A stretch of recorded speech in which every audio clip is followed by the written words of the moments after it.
I'm with the others. Are you in the night place? Yes.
This WeatherScope this go around is sponsored by the 1997 Pontiac Bonneville. Luxury with attitude.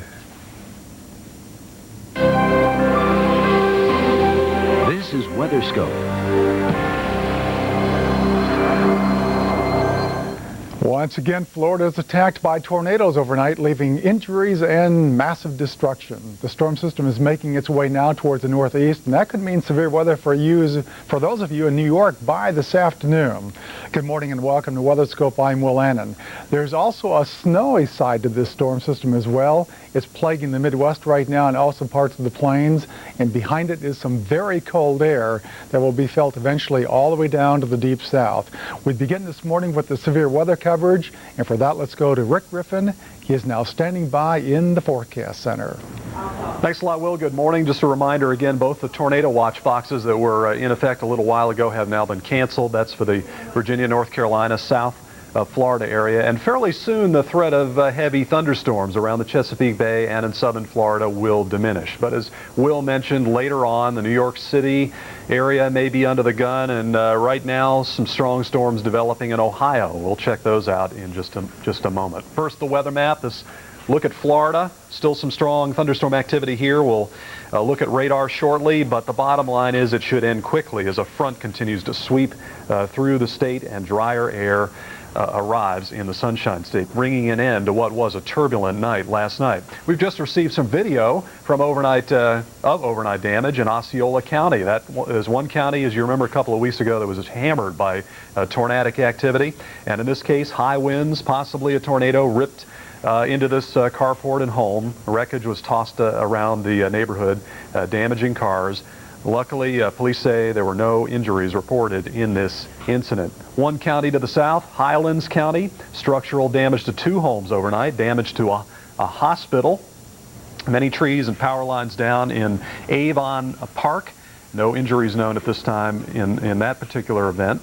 And in Polk County, a possible tornado overturned a mobile home just east of Lake Wales. That was about 1:55 in the morning. One critical injuries there. Several others were treated on the scene. Power lines and trees down in the area. Details are fairly sketchy, but the bottom line is it was another stormy night in Florida. Now things again in Osceola, Highlands County, quieting down quickly, but as you can see here in South Florida, we still have a strong line of thunderstorms. The strongest storms now stretching from the Bahamas, Grand Bahama Island, let's say, across the Miami, Fort Lauderdale, Homestead area, the Keys. You have not seen much heavy weather yet, but these storms are rapidly approaching you, and be prepared for the possibility of hail, damaging winds isolated tornadoes, frequent lightning, and of course there are a lot of marine warnings out here, so mariners, let this line of storms go on by before you venture out to sea. And it will be a fairly fast-moving line of storms because delineated very nicely on the infrared satellite picture is the actual front, and behind it a much more stable, much cooler, drier air mass will be pushing into Florida today, bringing an end to any severe weather threat, helping the cleanup efforts in the Sunshine State. Another location that's been hit fairly hard overnight, eastern sections of North Carolina. In North Carolina, trucks flipped over in some locations in Sampson County. We also have reports of 2 mobile homes damaged. That's a county in eastern North Carolina.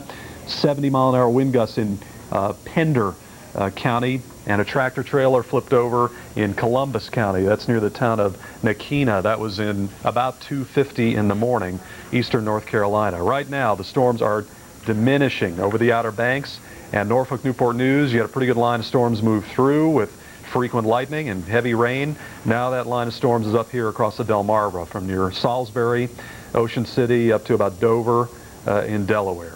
Now, as the day unfolds, a severe weather threat shifts north. Why is that going to happen? Well, we expect the warm front to come sailing through New York City and Philadelphia, bringing you into this warm, humid air mass. And as this cold front approaches New York City later, it's possible that additional severe thunderstorms will develop, and we'll keep an eye on that potential situation. Right now, it's just soaking rain from Worcester and Hartford, Boston area. New York City, you've had some heavy rain. Newark, too. In the D.C., Philadelphia area, steady rains, not to mention Williamsport, Syracuse, Pittsfield, and Albany.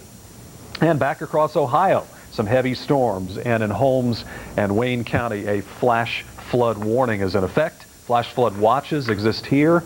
There could be flooding rain. We'll keep you posted. 58 in New York, 55 in Boston. Look at Burlington, Vermont, 50s, and 57 in Pittsburgh, Pennsylvania. So a mild, wet, and certainly windy day in the Northeast. Don't forget, if you're online, you can stop by our website at weather.com to get all the latest, and that includes a snowy morning in Chicago. Let's get the latest on the Windy City as we head back to the studio. Here's Will Annan. Okay, Rick, we'll talk about some of that big-time snow in Chicago and also other areas that are going to be looking at blowing snow and cold temperatures, which will be a major problem today across the plains and also over a good chunk of the Midwest. Blowing snow advisories are currently in effect for parts of Iowa, Illinois, and also Wisconsin. The Weather Channel's Kristen Dodd is standing by in Milwaukee right now. She's keeping track of the storm's effect in the area. And Kristen, it appears to be